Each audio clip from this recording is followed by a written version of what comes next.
हर साल हज के दिनों में कुछ स्कॉलर्स और लोग एक खास मीटिंग के लिए जमा होते हैं।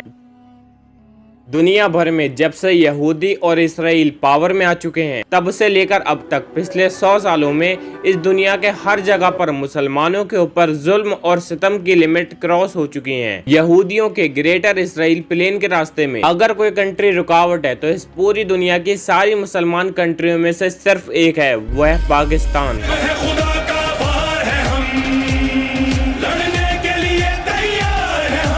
और अपने सिर्फ इस मकसद के लिए इसराइल ने इंडिया का इस्तेमाल किया ताकि इंडिया इसराइल के कंधों पर बंदूक रख के मुसलमानों पर और पाकिस्तान पर चलाए।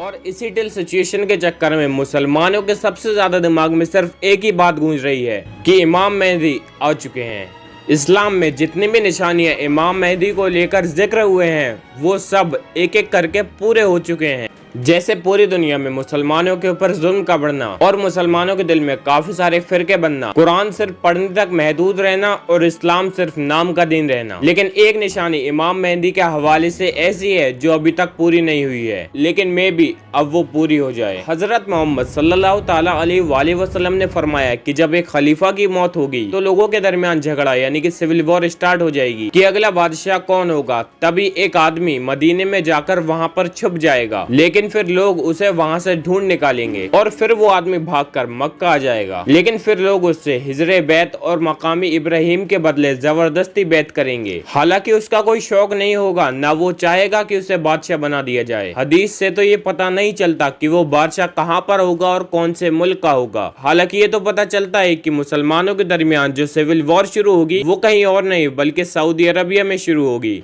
अब जिस एक्सपेक्टेड बादशाह की मौत पर सिविल वॉर शुरू होगी उसी बादशाह को समझने के लिए हमें थोड़ा सा पीछे जाना होगा। अब से तकरीबन 100 साल पहले जब founder of Arabia king Abdul Aziz एक छोटे से एरिया नजद के बादशाह थे और यह वही वक्त था जब सल्तनत उस्मानिया को खत्म करने के लिए पूरा यूरोप इकट्ठा हो गया था और उन्होंने सल्तनत उस्मानिया को हर तरफ से घेर दिया था।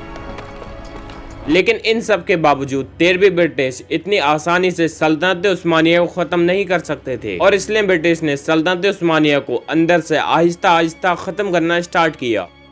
और अरबों में एक बहुत बड़े आदमी शरीफ हुसैन बिन अली को खिलाफत का लालच देकर सल्तनत उस्मानिया के खिलाफ खड़ा किया। और ये शरीफ हुसैन बिन अली कोई आम आदमी नहीं था बल्कि ये सल्लल्लाहु ताला अलैहि वसल्लम के नवासे हजरत हसन रज़ियल्लाहु ताला अन्हु के खानदान से था। इसीलिए सारे अरबों ने मिलकर उन्हें फुल सपोर्ट किया। शरीफ हुसैन बिन अली की बगावत की वजह से सारा सल्तनत उस्मानिया आहिस्ता आहिस्ता कमजोर पड़ने लगा था और वर्ल्ड वार बन के बाद ब्रिटिश ने पूरी सल्तनत उस्मानिया को टुकड़ों में बांट दिया और ये हमेशा आपस में ही लड़ते रहे। लेकिन जैसे ही सल्तनत उस्मानिया खत्म हो गई तो अंग्रेजों ने शरीफ बिन हुसैन अली के साथ किया हुआ अपना वादा तोड़ दिया और वो वादा ये था कि शरीफ हुसैन बिन अली जब सल्तनत के साथ वकाबत कर तो अंग्रेजों ने पूरी अरब का कंट्रोल देंगे। और इसी वादे को तोड़ने के बाद ब्रिटिश ने यहूदियों के साथ बिलफोर डिक्लेरेशन साइन कर दी और वहाँ अरब में इसराइल के लिए एक नई स्टेट बनाने की कोशिश की, जिसकी वजह से इस पूरी दुनिया के यहूदी आहिस्ता आहिस्ता फिलिस्तीन आने लगे। ब्रिटिश की ये चाल देखकर शरीफ हुसैन बिन अली को बहुत ज्यादा गुस्सा आया। वो ब्रिटिश के एकदम अपोजिट जाने लगा। वही शरीफ हुसैन बिन अली जो एक वक्त पर ब्रिटिश के इशारों पर चलता था, जब ब्रिटिश को ये मालूम हुआ कि इससे आगे शरीफ हुसैन बिन अली उनके काम नहीं आएगा तो उन्होंने अपनी सारी अटेंशन शरीफ हुसैन बिन अली की तरफ से हटाकर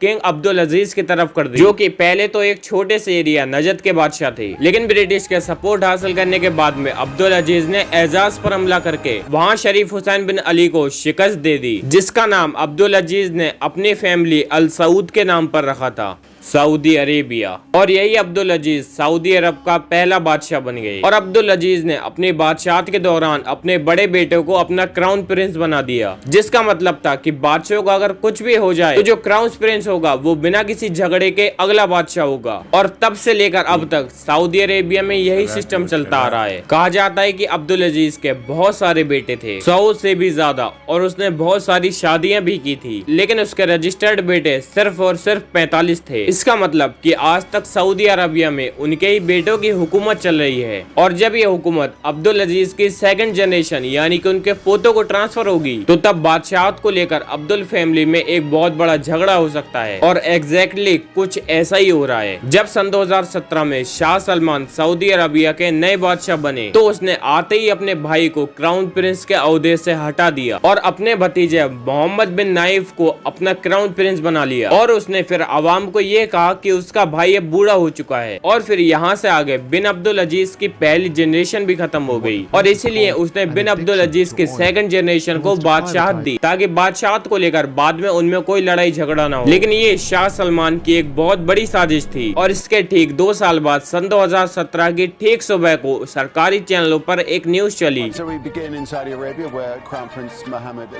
कि मोहम्मद बिन नाइफ अब क्राउन प्रिंस नहीं रहे और उन पर मुख्तलिफ इल्जामात भी लगाए। असल में शाह सलमान चाहते थे कि अब बादशाहत उनके बेटे मोहम्मद बिन सलमान को मिल जाए, लेकिन अगर वो डायरेक्ट अपने बेटे को क्राउन प्रिंस बनाता तो उसकी इमेज खराब हो जाती और इसीलिए उसने अपने भतीजे मोहम्मद बिन नाइफ को अपना क्राउन प्रिंस बनाया। और इसी वजह से जब सलमान को मीडिया, मिलिट्री, उलमा और अवाम की तरफ से सपोर्ट मिली तो फिर उसने अपना वो ख्वाब पूरा कर लिया और फिर शाह सलमान ने अपने भाई और अपने भतीजे मोहम्मद बिन नाइफ को अरेस्ट करवा दिया ताकि वो उसके बेटे मोहम्मद बिन सलमान के रास्ते में ना आए और तब से लेकर आज तक उन्हें नजरबंद रखा गया। अब आते हैं अपने पॉइंट की तरफ। आज तक तो सऊदी अरब के हालात एकदम ठीक हैं, लेकिन जब वहाँ का बादशाह शाह सलमान मर जाएगा तो बादशाहत की वजह से सिविल वॉर का खतरा हो सकता है क्योंकि तकरीबन सऊदी अरब में 50% मुसलमान मोहम्मद बिन सलमान से नाराज हैं और कहते हैं मोहम्मद बिन सलमान के कुछ फैसले एकदम एंटी इस्लामिक हैं। जैसे मोहम्मद बिन सलमान के आते ही उसने सिनेमा हॉल्स को खोल दिया जो कि अब से काफी वक्त पहले से बंद पड़े थे और उसने कई मशहूर कॉलर्स को या तो कैद करा दिया या फिर उनके मुंह बंद करा दिए। फिलहाल तो मोहम्मद बिन नाइफ और उनके कुछ सपोर्टर्स को नजरबंद करा दिया गया है, लेकिन जब शाह सलमान फौत होंगे तो ये सारी अवाम 2 ग्रुप में डिवाइड हो सकते हैं। इमाम मेहदी कब जाहिर होंगे ये अहम नहीं है, बल्कि अहम तो ये है कि हमने उनके आने की तैयारी कितनी की है, क्योंकि इमाम मेहदी के आते ही ये सारे मुसलमान 2 ग्रुप्स में डिवाइड होंगे। एक वो ग्रुप होगा जो इमाम मेहदी को झूठा मानकर उनका इनकार करेंगे, अल्लाह हमें बचा, और एक वो ग्रुप होगा जो इमाम मेहदी को मानेंगे भी और उनके हाथ पर अपना दीन इस्लाम और खुद को वैद करेंगे। और जब इमाम मेहदी काबा में आकर बैत करेंगे तो दूर दूर से मुसलमान उनकी फौज में शामिल होंगे। लेकिन इमाम मेहदी की ये सारी सिचुएशन देखते हुए सीरिया का एक बादशाह बहुत ज्यादा नाराज होगा और लाखों की फौज बनाकर मक्का में इमाम मेहदी के ऊपर हमला करने के लिए तैयार होंगे और उस फौज के बादशाह का नाम होगा सुफियानी।